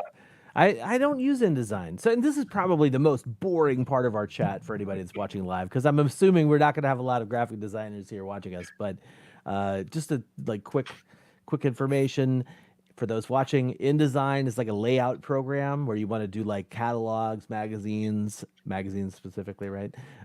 If you want to do that stuff, InDesign is where you go. If you want to use modify photos, that's Adobe Photoshop. Illustrator is what I use for all my text treatments, which is, I don't know how to describe it to the layman. Vector versus raster. What do you know what I'm talking about? Anyway, and I started on Illustrator. I used to do everything in Illustrator, even my web layout in Illustrator. That's okay. So that right there, that's in hindsight, years and years later, I wish that I had actually started off learning Illustrator, because I was a Photoshop guy for years, and then I started working at my current job, the sporting goods company. And the first day, my boss I was like, "Hey, so we use Photoshop, right?" It's like, "Oh no, we use Illustrator almost exclusively here." So I had to hit the ground running, because I knew how to use Illustrator, but I didn't really know how to use Illustrator. You're a pro. Learned a lot now, but yeah, that's I would love to see what you're talking about with the WC3 page for the Japanese stuff. I have been recently, especially since working with Kaijucast stuff and Collecto Monsters stuff, I have been diving into the Japanese typography world, or dipping my toes into it, and it's interesting trying to get good fonts and trying to get it's a struggle. It's a struggle. And here's back in the 80s and 90s, there was a website, late 90s, called Asia Soft. And I would buy Japanese fonts, and they had a whole disc. These are really high-end Japanese fonts. Now the pricing is off the roof. Thousands of dollars for some Japanese, because you have to make all those kanji characters and symbols and glyphs and things. But back in the day, you could get things, some really good Japanese fonts for $150, for $200. I mean, now it's thousands. So I invested early, and I have a good enough set to work with. But there's some I would love to have, but they're just too much money. $1,500. Yeah, I'm a free font kind of guy. It's just we don't need to go into it too much. I think you and I are probably going to have some offline discussions, I'm sure, at some point. Now we're about an hour into this whole chat, and so let's just quickly check in with our chat room. The people who are watching live, got several people here watching live. Last time people checked in, though, was a little while ago. We've got Helmy still here, and Shoma is also watching us live. Connor's still watching live. David Dopko showed up. John Parkinson also was here for a little while. And if people are watching live, like literally watching, like had the count go down. We don't have a ton of people watching live, but if you're watching and you have questions for John, we're about to shift gears and start talking about Japan. So I would love to get questions from the audience that we can maybe pepper into our discussion or save for the end. We shall see how it goes. But let's dive in to the land of the rising sun. John Ruffin, tell me again, because I know you mentioned it already. We're in 2020 right now. What was the first year you went to Japan? 1994. 1994, man. And this was a personal trip, you said, or was this a business trip? It's a personal trip. I had graduated. I had my internship, and I said, I'm going to Japan. It was like a rites of passage. Yes. And I went in November. I just went for 1 week in Tokyo. I stayed in Ikebukuro. Nice. And at the all-Western hotel, I think it was a Holiday Inn. I can see it vividly. It was a short walk to the movie theater, so I could watch Godzilla versus Space Godzilla Sweet. over and over again. Over near Sunshine City, right down that street. I know exactly where that is. Yeah, for the record, just so people know, Ikebukuro is probably where I've stayed the most in Tokyo, because there's a hotel there called the Sakura Hotel, which only charges like $50-$60 a night if you stay a week, something like that. I can't remember what the rates were, but it was so good that I was like, yo, I gotta stay here. And so I've stayed in Ikebukuro quite a lot. And David and I, when we were there for the documentary shoot for Hail to the King: 60 Years of Destruction, that was when we stayed in Sunshine City. I tried to stay in that same hotel, but they were sold out by the time I got to the stage where I'm like booking rooms. But the the cool thing about that place was that it's like literally attached to Sunshine City. It was the Prince Hotel, I think, and we would go downstairs. There was a Family Mart in the. I don't know why I'm spending so much time talking about this, but we would go downstairs. Family Mart was in the building, and then we would walk from the lobby into a doorway, which popped us right into the Sunshine City Mall, which of course was where they had the Godzilla exhibit was in there too. And they would have the Ultra Fest or the Ultraman Festival. Yes, that's exactly. We went to the Godzilla Fest because that's why we were there for the documentary. And I'm like, oh, wow, Ultraman Festival is happening right now. And so David and I went from the quiet Godzilla exhibit down the hallway, went up some stairs, and all of a sudden it was just like loud music and loud kids everywhere. And I was like, wow. That was like my wake-up call. Godzilla, not nearly as popular as Ultraman. 40+ years of history. We're still rolling. 50 years. Yes. We did have a question from Connor who asks, roughly how long does it take you to create one of those shots with the figures? Well, it depends. Actually, taking the photos is less time. And depending, I keep a whole directory of inspiring shots and things I want to try to do eventually if I have the right figure and the right props that I can use. And I used to take maybe 20 pictures at one time. I'll do a setup, take 20. But now it has changed over the years. I may take less and get more out of the shots that I have. Mm-hmm. And I could spend anywhere from 45 minutes to overnight for something. I'm getting to the point where I'll sit on things overnight and pick it back up the next day after I do my work. Absolutely. It used to try to churn it out and see where it goes because I get excited. But it depends. I don't do as many diorama shots as I used to. I do a lot of more. I'm trying to I want to capture the old Showa era or the Heisei. I want it to look like it's from the film. So the shots are, not as important as the post-production work. So I might spend a few hours playing with filters and, to see how I can get the colors right, and I spend less doing touch-up, or fixes. Because sometimes when you do a setup with dioramas, you might have a, portion where the background didn't, I use foam core backgrounds, and the shot, I may have to pull back far enough to get everything in, but just do a piece of, there's no background on the side of the building, so I have to fill all of that in, less of that. So overall, I would say 3 hours, on average for sometimes, a couple days if I'm doing a lot of cutouts. If I have to cut around a Godzilla figure, that's high res, and I get in risk to the point where you see the squares in Photoshop, the grid for each pixel. And that takes an hour to do just one Godzilla sometimes, if it's the whole body or a Mecha Godzilla or something. But once you have that high-res image, you can reuse it over and over again. And that's the fun now, is going back to 5 years worth of pictures and like, I can fix that now. Fantastic. It's like you're dealing with your glut of stock footage, like Nakano had to do in the 70s. You're like, I'll just use this Megalon that I did back in 2016. Right. I mean, because you learn so much. If you're doing toy photography, just keep at it. Because and that's why documenting what you've done each year is helpful. You see how much you've grown, and learn the tools, learn Photoshop. Get it. I mean, get the monthly subscription. I know it can be expensive, but because it's in the process too of doing your hobby, you might create a job for yourself. You might create a profession for yourself. You may not know what you have built up inside of you, just waiting to get out. You just got to sharpen. Look at the older pictures you showed me.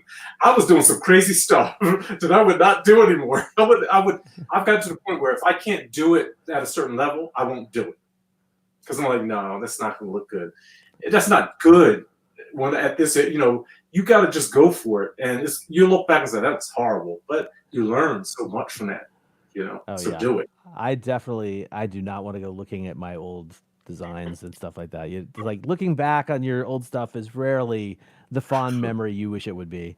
I know. You think it can be whimsical and wonderful in your mind when you look at, oh no, what was I thinking? But that creative spark or whatever, your willingness to try it or to go for it, that's wonderful.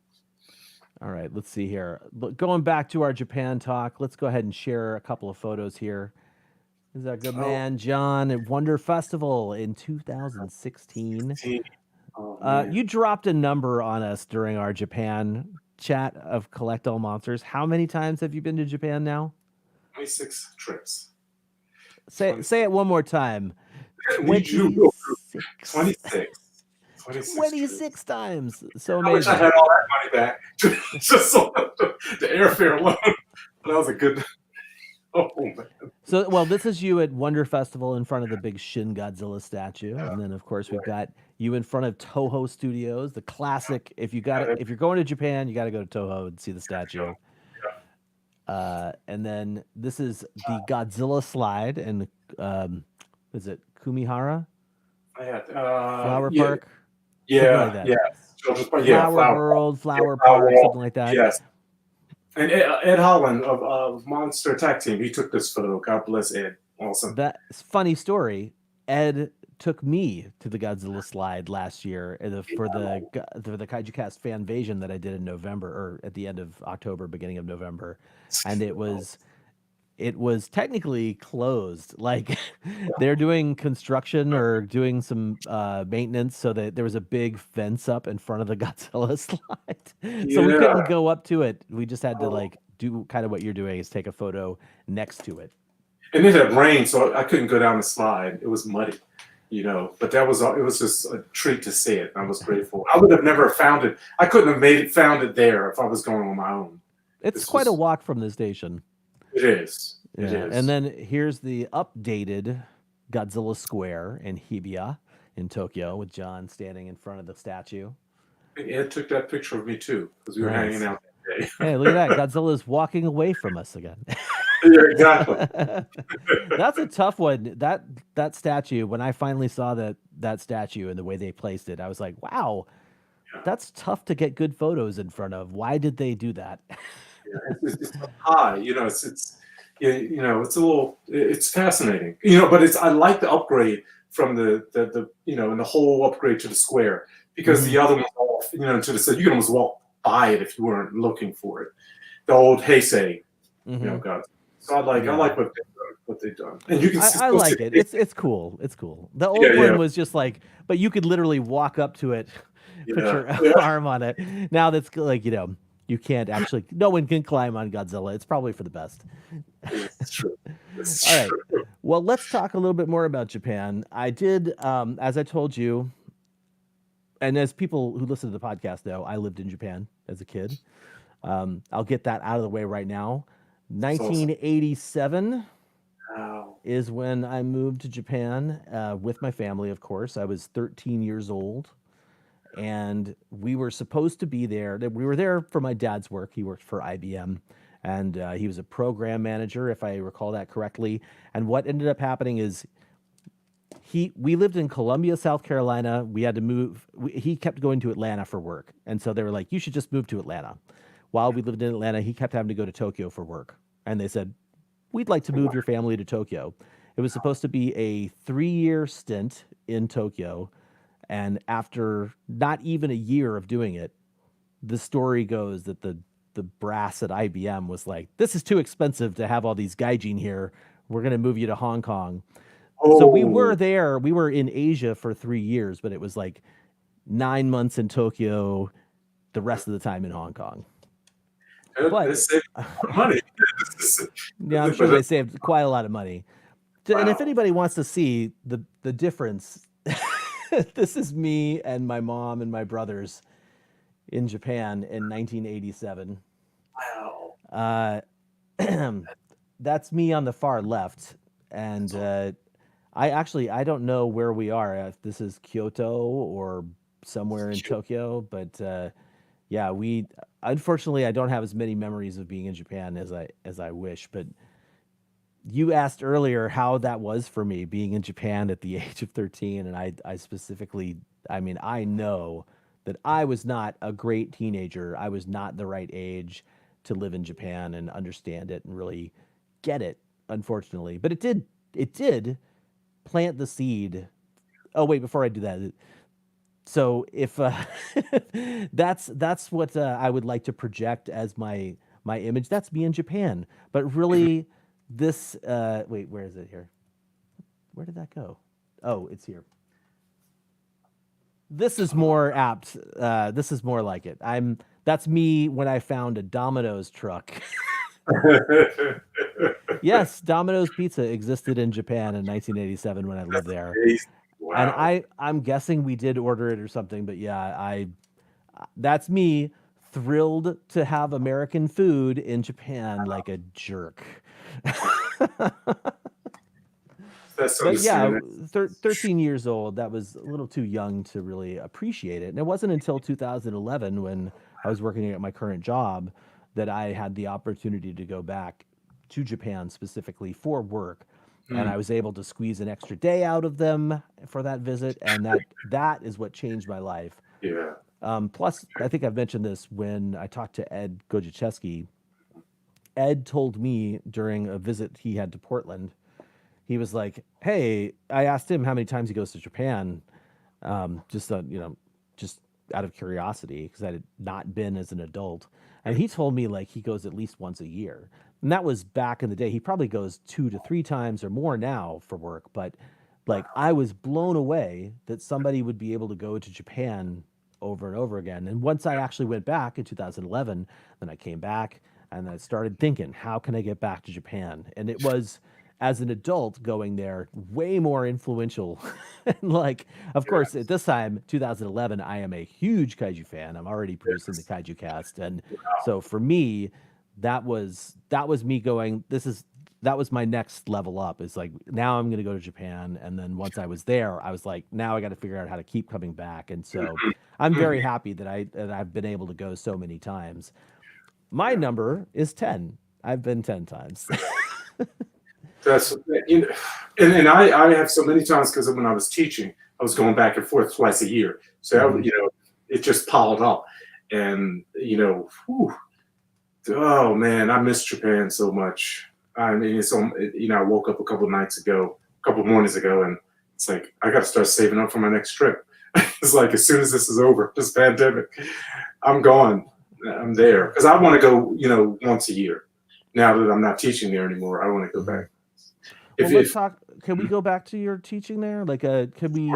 Because you went for yourself in '94 for fun. When did you stop going for yourself and start going for work? My first 4 trips between 1994 and 2003, and I went back to school in 2005, and no, 2003, and then I went to seminary from 2005 to 2008, and during that time, I was like, I really want to go back to Japan. If some opportunity opens up. But it just kind of went away while I was in seminary. I did a 4-year program in 3 years. I mean, I was packing it in. I got a scholarship, and I was like, so one day, and I was working as a graphic designer at a university here in Philadelphia. So I would go to school from 8 to 1, do my classes at seminary, jump on another train that, I would have to walk. It was a long process. My days were long. Then jump on a train, go outside of Philadelphia, quite a distance, go to work as a graphic designer, then get back on the train at 9 o'clock and go back home, and every day start that process from 8 to 9. It was crazy, but I loved it. And one afternoon, I was going to lunch. I left school, got to go do my work. And I was headed to lunch, the cafeteria, and someone said, look back at the bulletin board. So, it was like a voice in my head. And I went back, and there was a letter posted saying, we need teachers in Japan. Oh. And I was like, what? And I had just graduated, just finished seminary. I was about a month and a half into now just working. And I went, had lunch, came back. sent an email, made a phone call, and a week later I was packing my bags. Wow, man. And Wow. it was crazy. I was like, oh my God, my dream's coming true. And it was a 3 months for one semester. I could share some pictures if that would be. Please, we would love to see some photos. Wouldn't we, people who are watching live? That's them all cheering. Oh, they're gonna get tired of me. I will say, just real quick, we do have some people still watching. Helmy said he stays at the Glance in Akihabara. It's a super convenient, clean, cheap, and capsule hotel. I've never stayed in a capsule hotel, but good recommendation. I started staying at My Cube in Asakusa. And right not far from the Sky Tree, not far from the temple area, and it for 11 days it was only like $380. That's pretty good. It's a nice 6x8 cube thing that you live on the floor in, but it was state of the art. Like it just opened a couple years ago, clean. But that's nice in Akihabara. I never stayed over there. But that's where, you want to get your shop on over there. You work your way over there. But that's cool. That's good to know. Thank you. Yeah. And so I actually nowadays, first up, nowadays, I miss Japan deeply. I cannot wait to go back. In fact, I'm already salivating, I guess, at the news of the vaccine for COVID, right? Like when it's ready and working and people are confident in it, sign me up for that as soon as I can get it, right? I don't have my money ready for my trip. So ready. Yeah. Next time I go back, it's gonna be a whirlwind trip. No, it's always a whirlwind trip when I go to Japan. Oh my gosh. Yeah, I'm excited about that. I hope everything works out with that vaccine. We can do this. I'm ready to go to Japan. It's something, and it seems like it happens. Yeah, David. Wow. I'm with you. It's like you go and it seems to go by so fast. And the years I was there teaching and doing work, doing graphic design support work as well, I wasn't collecting Godzilla or anything. It was totally off the radar. It was like a 10-year hole. After Final Wars, it was over. It was like the final days. And all my students knew I loved Godzilla, but they would bring me Godzilla gifts from time to time. But I was like, oh, okay. I mean, in all the shops I was surrounded by, I could have, and so. Well, out of curiosity, were you connected with any Godzilla fans at the time when you were first living over there, or were you pretty much like, I'm the only Godzilla fan I know? That's it. Yeah. Except a few of my students like Godzilla. Like we had one Saturday we watched Godzilla vs. Mechagodzilla on our big screen. A few of the guys would get some. That's awesome. There's something to be said, I think, about having a circle of friends that can influence you into other areas, right? Like my wife and I listen to music and stuff, just as one example, and then some song will come on and I'm like, yeah, I never really listened to insert band, and it's just because I didn't have anybody that was like, oh, hey, you know what, Kyle, you would really like this band, here you go. It was like, if you didn't have that, then you have to find that stuff on your own. And if you're not in that collecting mindset, right? If you're in Japan and you're like, I'm here to work, I'm here to do my stuff. Sure, I love Godzilla, but I just don't think about it that much, or you're not obsessing over it at that time. Unless somebody comes in and is like, John, you need to obsess over this stuff with me down the street at this awesome store, right? Like that's where I think it would make more sense. But I totally understand like that lull, I didn't have that. After Final Wars, I had a big break from Godzilla for a while. Yeah. So I don't feel alone. It makes me feel better because I realized how much X Plus stuff I missed out on. I tell you what, dude. I didn't realize how much that company was going to blow up for the collector community, just in general. Like, I remember getting some X Plus like way back in the day, and just it was like a couple here, like one there. I mean, I have the Giron statue that was made of polyresin from I think 1999 or something like that. Yeah. Crazy. Anyway, Well, so let's talk about where you were, because when you went to work there, you were Mhm. not. Oh, we were not in Tokyo.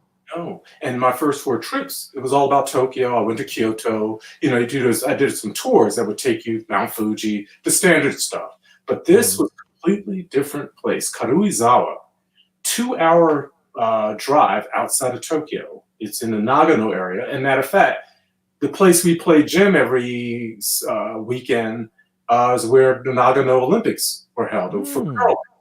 And we would go to international curling events in the winter or the fall they would have there, leading up to the Winter Olympics or something. So that was a really cool experience. Karuizawa is high, high, high, high up. You have to go up mountains to get in Karuizawa. It's the resort town for the Tokyo elite. So there was a weekend where there was a Ooh. whole Lamborghini club and Ferrari club. It was like 15 Lamborghinis lined up in our little town, and on the weekends, everybody comes into Karuizawa and there's one road in and one road out. So we had to be careful. We would go down the back road. We were up on a mountain. In the center of Karuizawa is a active volcano called Mount Asama. And Oh.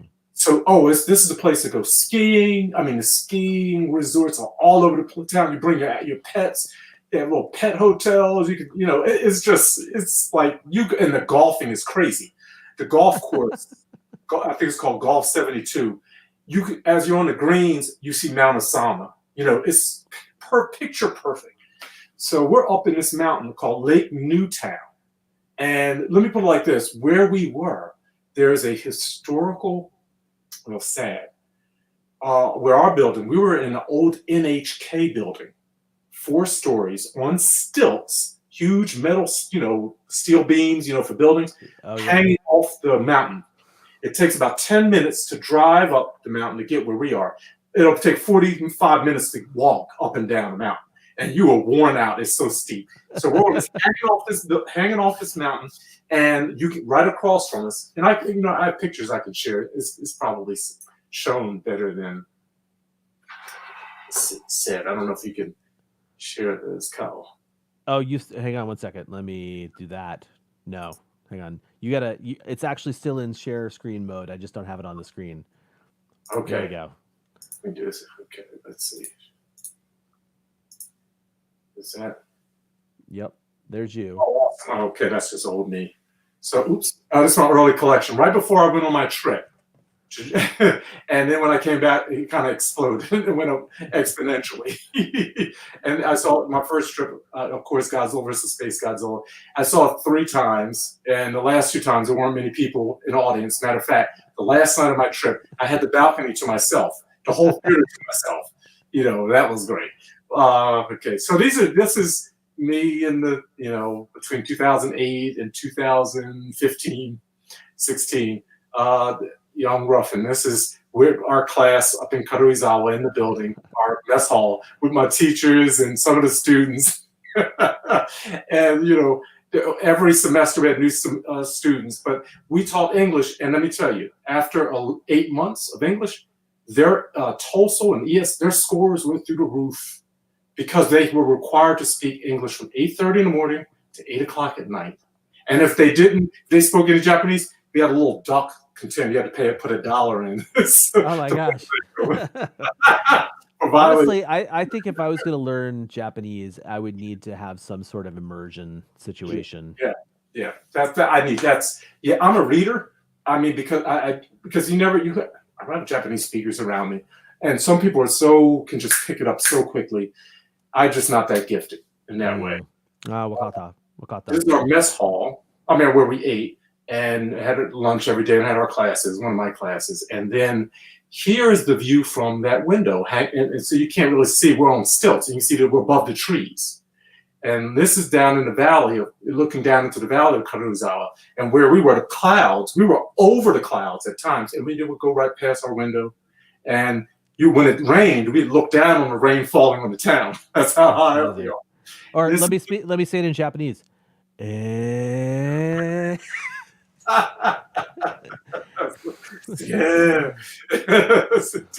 This is Mount Asama. This is taken straight from our windows Our rooms were lined up so you can go out on a little balcony and just, look out over the whole town.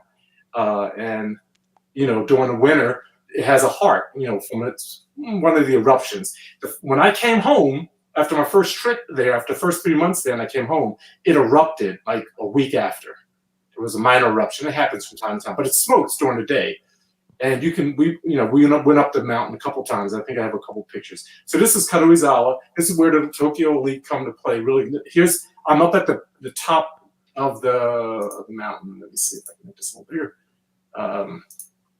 So here I am. We had already made it to the top. It took 6 hours to get to the top. This is the cone, and you have no idea how. I don't have the really good pictures in here. We made it up. You have to cover your mouth. And this is not COVID. Because the sulfur and it's smoking, it's active. There was this Japanese guy, he was a runner, or what he was. When I say his legs were this thin, I mean it. I was holding on to my fellow teacher because the oxygen was so little, and we were like crawling up the pathway to the top. And here comes this. He's running. He just runs right up. And runs right down, and it takes us another hour to get to the top. And we get up there we had about 15 minutes, and then the sulfur and the smoke, it all shifted toward us, so we had to come down. But the students, a couple of years later, and they got 35 minutes up there, had a meal, had to eat rice, having a good time. Their bento box, yeah. Bento box. Oh, everything's great. And I had the privilege of doing a lot of driving, and we would take trips. This is our cherry blossom viewing trip. I'll be out there playing football. I'm showing them how to throw the football and all that good stuff. And some of our class time together. The big snowstorm, and down in the town, we would go down. And I'm snoozing. Somebody sneaks a picture of me. Two kids, I just love them to death, Kellen and Colton, from the dean of our school. They're kids. You can pick strawberries in Karuizawa and have it with cream. So that was a day we're doing that. Then 311 hit in Karuizawa. So we had finished teaching. It's Friday afternoon, about 2:45, and the students are in the mess hall. And we're in our little room as teachers going over, and all of a sudden, everything just starts moving. And it's like I look up, and the dean of the English department, she says, "We're having an earthquake," and we're so high up. People that live in the mountains, because this mountain, let me tell you, I didn't get to tell you about the mountain and where we are and how significant the location is. Right next to our building, about 100 yards away around the pathway, there's a house where hostages were held and killed. It was a big event many years ago.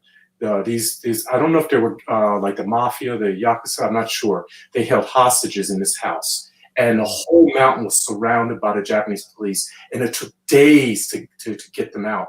And I think at the time, the Japanese were making bento boxes for the police and for all those who were. It was like a huge event. But this house is right there, and this place, this Lake Newtown, this mountain area right in the middle of the town, also is known for this Japanese horror writer, who goes into this and gets inspired because it's so dark, it's so scary at night, to write their horror stories. So that's another.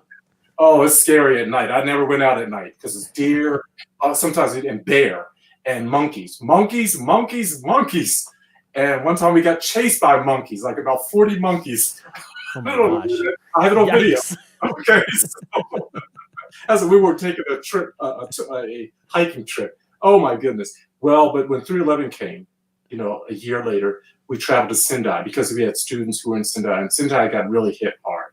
And so we went and volunteered. And I drove, which was, I love driving in Japan. I'd never driven on the opposite side. It was a 6-hour drive one way. And boy, I was just pedaling, doing the thing.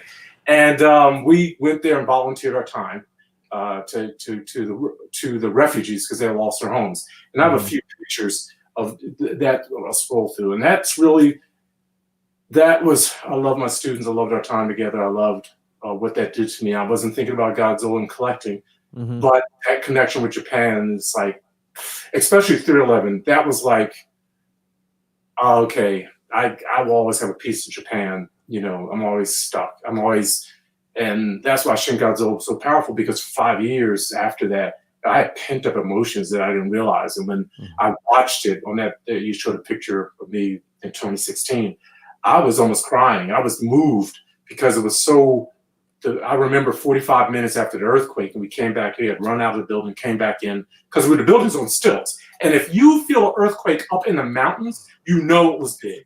And our dean said that was some kind of earthquake. And because his kids were down at his house down in the valley, and they called up, they were just having a fit because they thought the house was going to fall. And we were shaking for 2 minutes up there on stilts. And we got back in 45 minutes. We had turned on TV, and 45 minutes later, the tsunami just about it started. And everybody's crying. And then a day or so later, Fukushima and aftershocks. And that's when it got more serious, just about the radiation. And we got a lot of radiation up on that mountain. And there were hot spots over the next few years in Karuizawa in particular, because the radiation got up, in the clouds. And then we got storms. We're right in the clouds. So we were, we look at the radiation website every day to see, what the levels were. And they would go up and they'd come down. But it bonded me to Japan. That's scary, man. It was. But we went back a year later, and I have a couple pictures I can show of Sendai of a year later where the tsunami, one of the areas where the tsunami hit. So this is us at the event.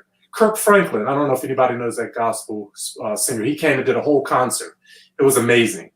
So we were the ushers at the event. But then we had driven around, and these are some of the, let me zoom in. You can just see some of this is a year later, just of some of the homes that were made.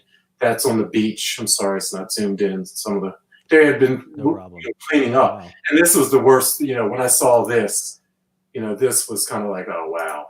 It's a tsunami evacuation location, so because everybody anticipates tsunamis coming through that area. And there's me driving, cool hat, man. Oh, that's appreciate that, Kyle. I'll tell you what, man, the Japanese, for people who don't know, the Japanese, newspaper boy or whatever you want to call it, the pub cap or whatever, their cap game is off the charts. Every time I go to Japan, I get Godzilla stuff, but I also look for a new hat. I don't know where I got this hat from, what shop it was. And I got to the point where I wouldn't even bring clothing. I'd go to Uniqlo or go to the Gap or something, and we would have nights where I moved from the school building to move to a cabin with one of my fellow teachers. Boy, and the night of the night of the earthquake, I went back, and I was the only one in the house, and boom, there was an aftershock. It picked up the whole floor. Wow. And I was like, okay, I'm going back to the school building. I packed up my stuff and didn't come back for another 10 days. Because I was like, nope, can't do this. And so, but we would hang out with the fellas at our little place. So when 3/11 happened, how long had you been in Japan for this stint? At that point, 3 years. Wow. 3 years. That was it. So I would imagine you had some experience with some earthquakes before that, right? No, it was my first earthquake. Really? Wow. I feel like I've had a lot of experience with Japanese earthquakes, but they're all super small. Like half of the trips I go back, I'd say something happens. Like I'll get a message in the morning. Are you guys okay? And it's like some earthquake.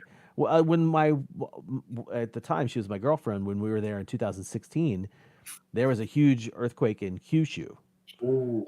And you probably remember it. It was the one where like the ground, a giant sinkhole opened up in the middle of the city. And I think like a week later it had been filled, and everybody was like, it was like stage 1. Whoa, that's Japan for you, giant earthquake. And then stage 2, oh, they got it fixed in no time. Like that's Japan for you. Yes, it is. But that, I'm surprising to hear that you'd only experienced one, but I guess that's probably one of the reasons is probably because you were up in the mountains. Yes, and that was the first one, and that I didn't want to. That was, I ended up reflecting on that, and it was like I felt, oh, that was the first time I met Godzilla. It was like, this is, I can see how that would be. Earthquakes would, create such an imagination of a, Absolutely.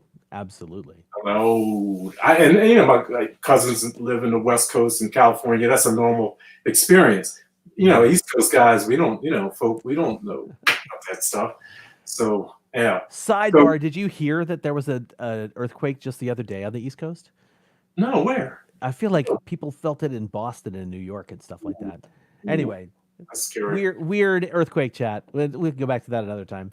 So, in Japan, do you got more photos to show us in this? Oh, that's the that's Ikebukuro outside Sunshine City. I've got that photo too.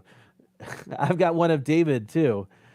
We both, in fact, when we were there for the Hail to the King shoot, that statue that you had up, David sat in front of that statue and gave his daily vlog because we were doing for backers.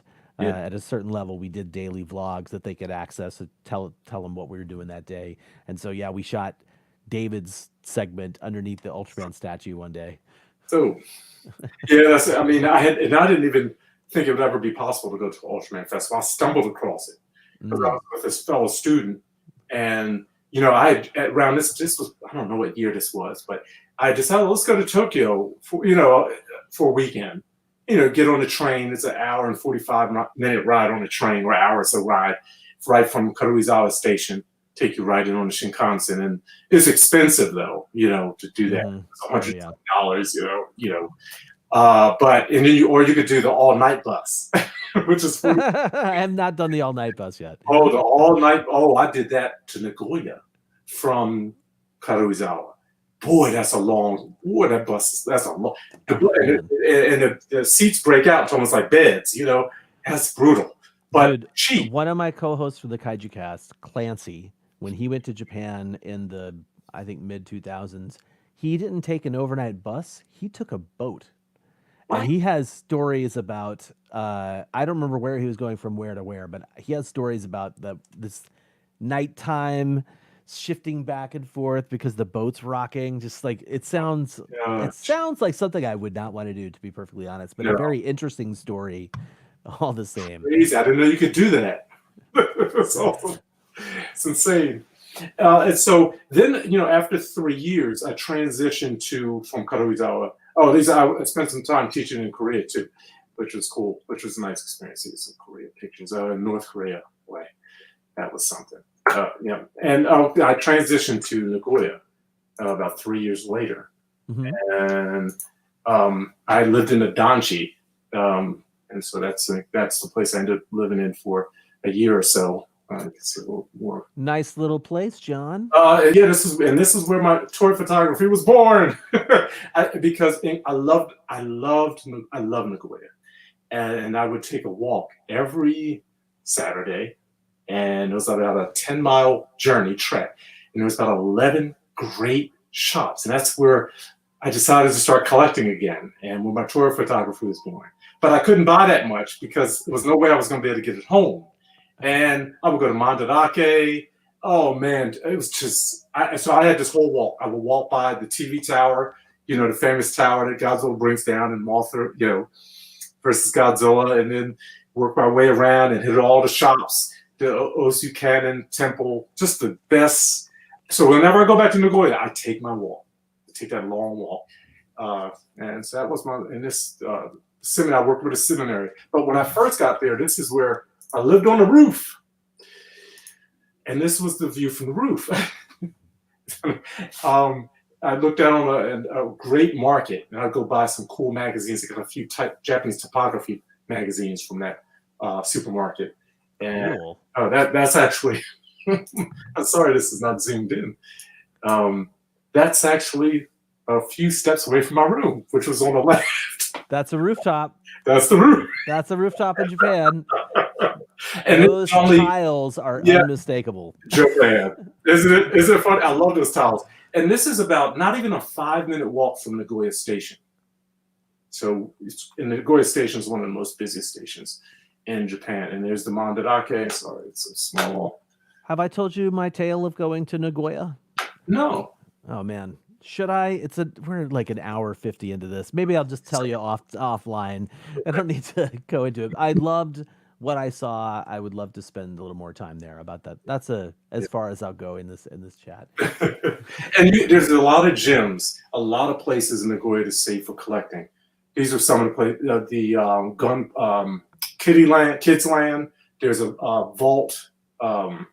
There's a couple model shops up the other end of the street, and then you cross over. This was the big kind of there's a graphic design, I think, college, and they have fashion shows there. This building is beautiful. It's just a ground view, and this is one of the collectible shops I would go to in the OC Cannon area. And there's nice. Yeah, they find some great little Godzilla stuff in there, X Plus stuff. I forgot what figure I got there. This is some of the graphic design I did for the seminary. They had a cafe, and this is that's a window I did. Nice. And it's the logo, one of my logos, Heart and Soul Cafe, that I did for the outside. And that's it. And I spent about a year and a half in Nagoya.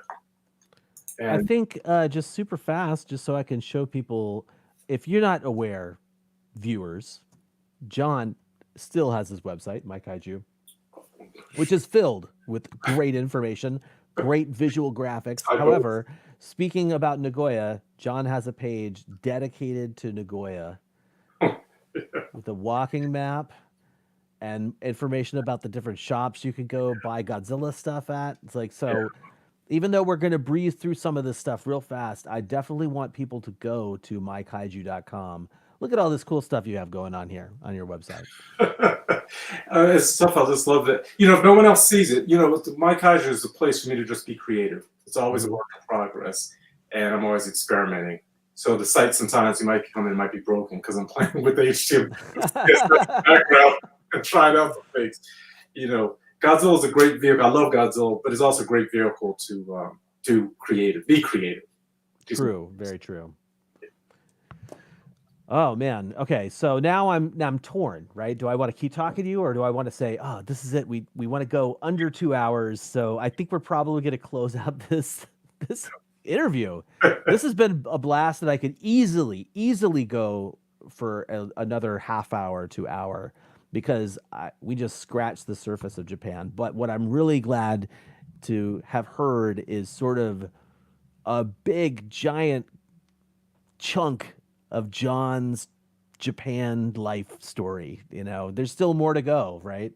Because I mean, we basically just got to Nagoya. So, yeah, Helmi, actually, who has been here since the beginning, said that this was so fast. So bless you. Okay, let's do this before we close it out. Let's expand a little bit on Nagoya. So you moved to Nagoya. And what were you were working as a graphic designer for the seminary there, right? Yeah, for the seminary. And then, so I first went to work on a brochure for them. And that's when I was living on the roof for 3 months.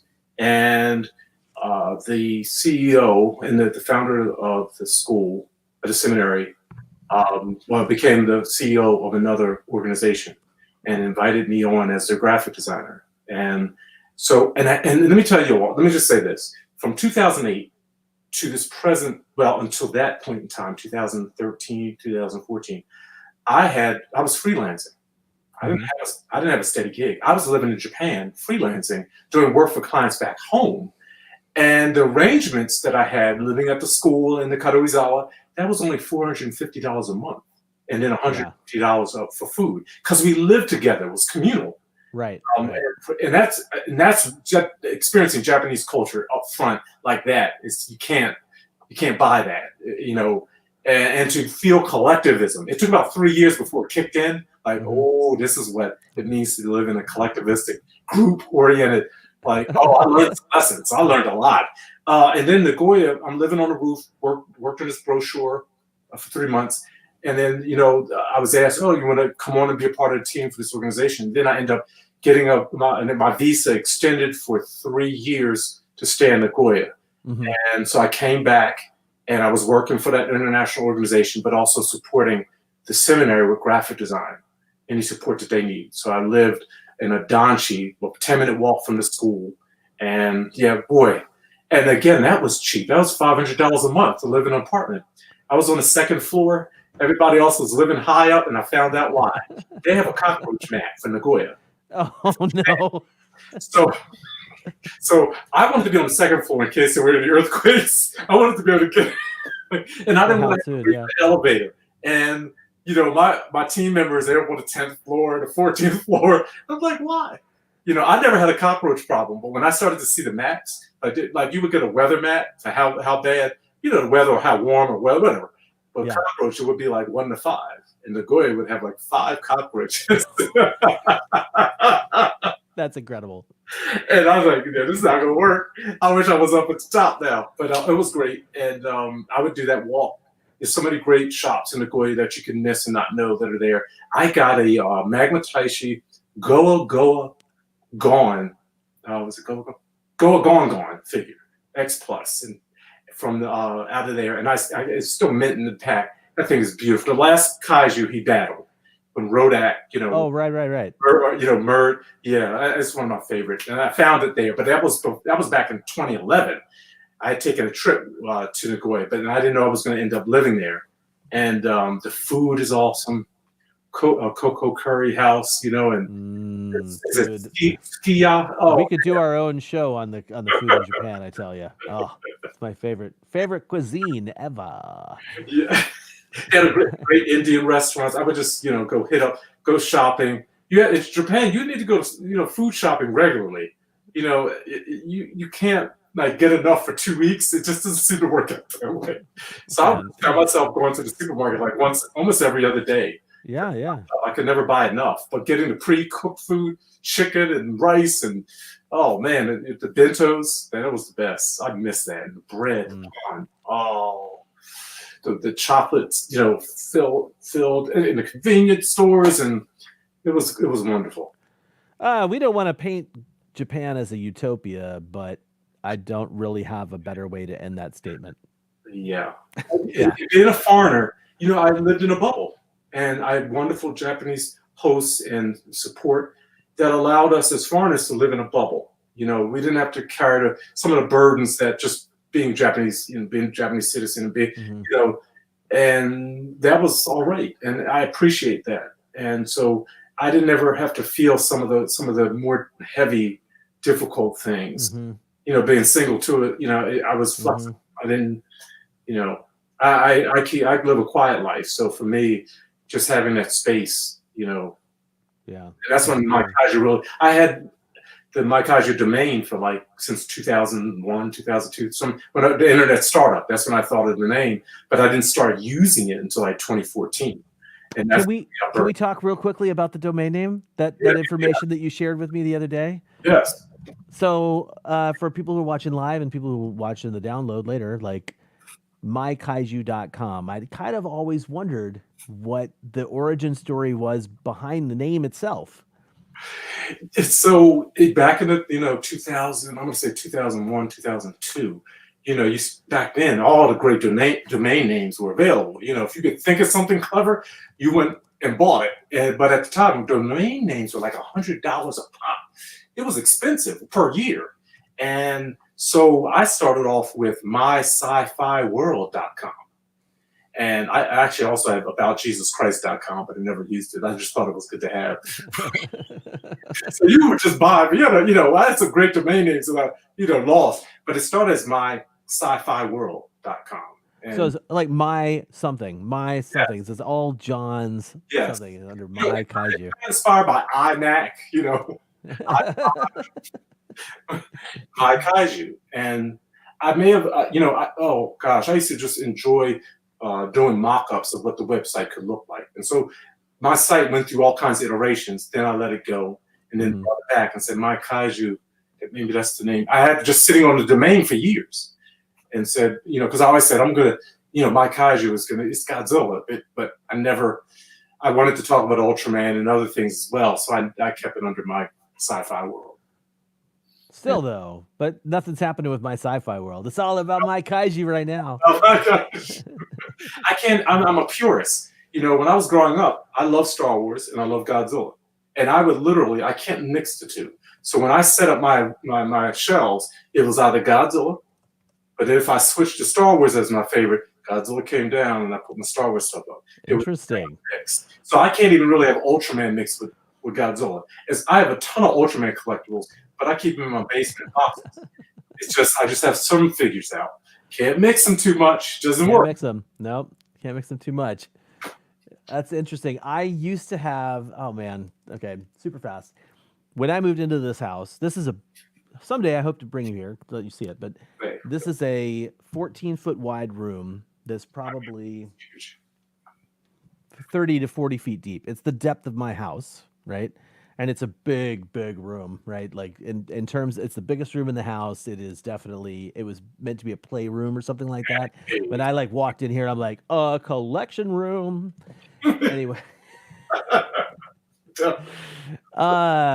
Anyway, yes. So when I first moved in here, I didn't have enough kaiju stuff to fill this room. So I used to have Star Wars stuff up in here and superhero stuff up in here. And just as I continued to be who I am and get what I got, the more kaiju stuff that came in, the more I'd be like, well, I guess I don't need to have these superhero figures up here. I'll move them somewhere else. And then at one point, it just became, well, there's nothing to do. This is a 100% kaiju. Oh, wait, 100% dedicated to giant monsters room. Or I should say Godzilla and all of his rubber-suited foes.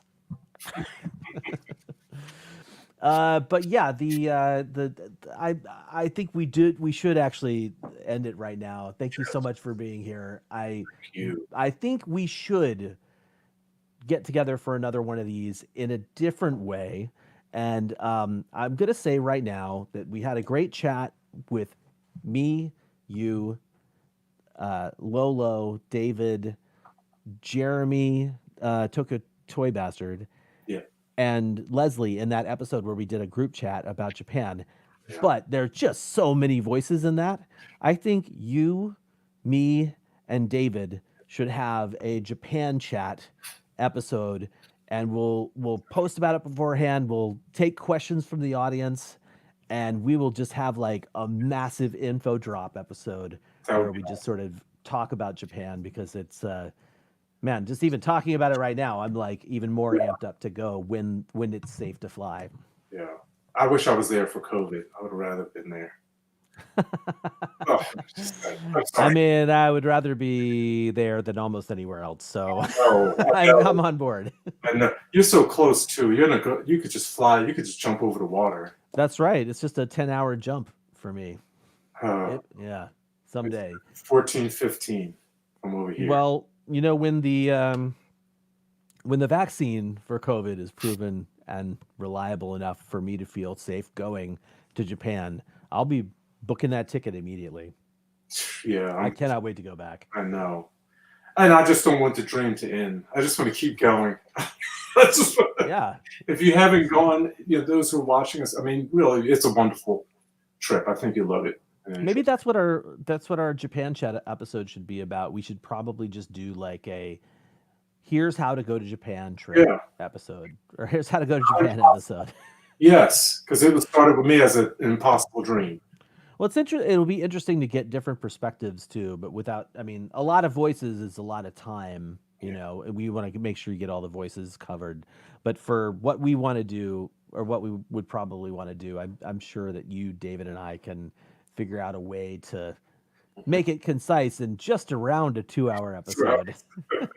Anyway, I would like to say thank you to everybody who watched live. I would like to say thank you again to John Ruffin of MyKaiju for being here. That's right, MyKaiju.com. If you're unfamiliar with it, make sure to visit Johnny G. Zilla's MyKaiju.com as soon as you can. And in all seriousness, John, your work is inspiring, and I am so happy to have you as a peer and to be working with you. Like I mentioned, we met each other in 2016. It really wasn't long before I was like, man, I want to work with this guy on some stuff. And so having you on Collect All Monsters is really... it's a thrill to have you on the show. It's a thrill to be involved with your work and have you and your work involved with one of my projects too. So thank you very much for being part of it, man.